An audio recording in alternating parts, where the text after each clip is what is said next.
Operation सिंदूर भारत के लिए क्या साबित हुआ, उस पर राजनाथ सिंह ने बात की और उसके साथ साथ उन्होंने ये भी कहा कि ब्रह्मोस का ये जो टेस्टिंग सेंटर यहां पर खुल रहा है उसका भी कैसे फायदा होगा। उसके साथ साथ भारत पूरी तरीके से तैयार है, इस पर भी जोर राजनाथ सिंह की तरफ से दिया गया। उन्होंने कहा कि सरहद पार की जमीन भी आतंकियों के लिए सुरक्षित नहीं है, यही ऑपरेशन सिंदूर से साबित होता है। और ऑपरेशन सिंदूर के लिए सेना की तारीफ भी डिफेंस मिनिस्टर राजनाथ सिंह, रक्षा मंत्री राजनाथ सिंह ने यहां पर किया। हमारे साथ में मेजर जनरल राजन कोचर डिफेंस एक्सपर्ट जुड़ रहे हैं, गिनी चौधरी डिफेंस एक्सपर्ट हमारे साथ जुड़ी हुई है, group captain DK Pandey senior fellow centre for air power studies, वो भी हमारे साथ इस चर्चा में जुड़ रहे हैं।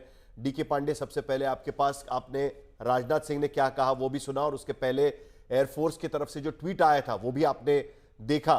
क्या आज की स्थिति में हम लोग ये मानकर चले कि अब मामला आगे बढ़ेगा या ये टेम्पररी है और अभी भी इसको लेकर कई सारी कार्रवाइयां बाकी है? डीके पांडे। धन्यवाद मुझे इस पर चर्चा में शामिल करने के लिए।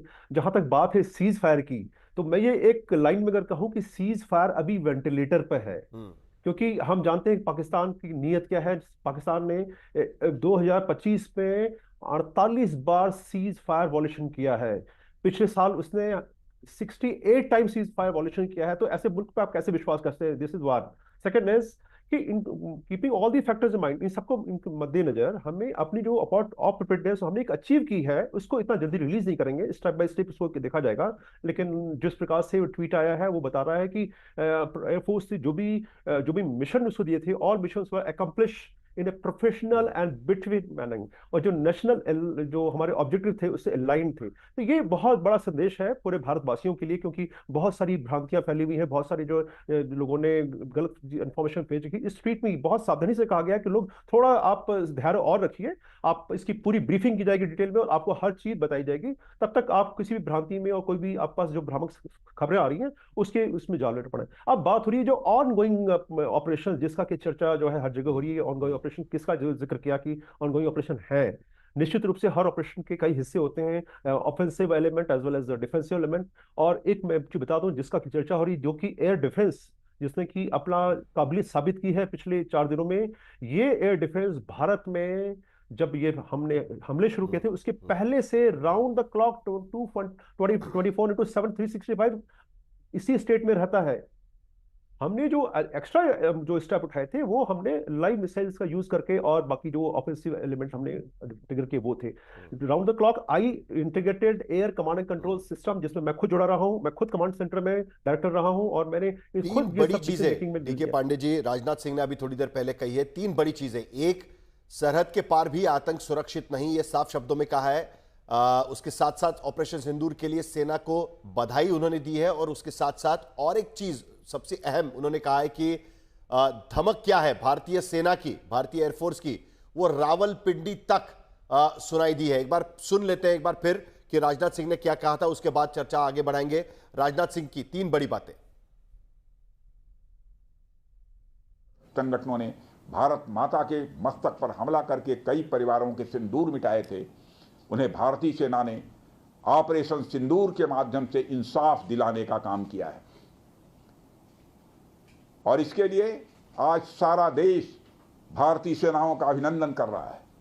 ऑपरेशन सिंदूर सिर्फ एक सैन्य कार्रवाई भर नहीं है, बल्कि भारत की राजनैतिक, सामाजिक और सामरिक इच्छा शक्ति का प्रतीक है। यह ऑपरेशन आतंकवाद के खिलाफ भारत की दृढ़ इच्छा शक्ति का और सैन्य शक्ति की क्षमता और संकल्प शक्ति का भी प्रदर्शन है। हमने दिखाया है, भारत आतंकवाद के खिलाफ जब भी कोई कार्रवाई करेगा तो आतंकवादियों और उनके आकाओं के लिए सरहद पार की जमीन भी सुरक्षित नहीं रहेगी। भारतीय सेनाओं ने ऑपरेशन सिंदूर को पाकिस्तान में मौजूद आतंकी ढांचा ढहाने के उद्देश्य से लॉन्च किया था। हमने उनके आम नागरिकों को कभी निशाना नहीं बनाया था, मगर पाकिस्तान ने न केवल भारत के नागरिक इलाकों को निशाना बनाया, बल्कि मंदिर, गुरुद्वारा, गिरजाघर पर भी हमले करने का प्रयास किया। भारतीय सेना ने शौर्य और पराक्रम के साथ साथ संयम का भी परिचय देते हुए पाकिस्तान के अन्य ठिकानों पर भी प्रहार करके करारा जवाब दिया है। हमने केवल सीमा से सटे सैन्य ठिकानों पर ही नहीं कार्रवाई की, बल्कि भारत की सेनाओं की धमक उस रावलपिंडी तक सुनी गई जहां पाकिस्तानी फौज का हेडक्वार्टर मौजूद है। मित्रों, भारत में आतंकवादी घटनाएं करने और कराने का क्या अंजाम होता है, यह पूरे विश्व ने उरी की घटना के बाद देखा, जब हमारी सेना ने पाकिस्तान में घुसकर सर्जिकल स्ट्राइक की। पुलवामा के बाद देखा, जब बालाकोट पर एयर स्ट्राइक की गई। और अब पहलगाम की घटना के बाद दुनिया देख रही है कि जब भारत ने पाकिस्तान के भीतर घुसकर मल्टीपल स्ट्राइक्स की हैं। आतंकवाद के खिलाफ जीरो टॉलरेंस की नीति पर चलते हुए हमारे यशस्वी प्रधानमंत्री श्री नरेंद्र मोदी ने स्पष्ट कर दिया है कि यह नया भारत है जो आतंक के खिलाफ सरहद के इस पार और उस पार दोनों तरफ प्रभावी कार्रवाई करेगा। यह हमारे प्रधानमंत्री जी ने स्पष्ट रूप से यह संदेश दे दिया है।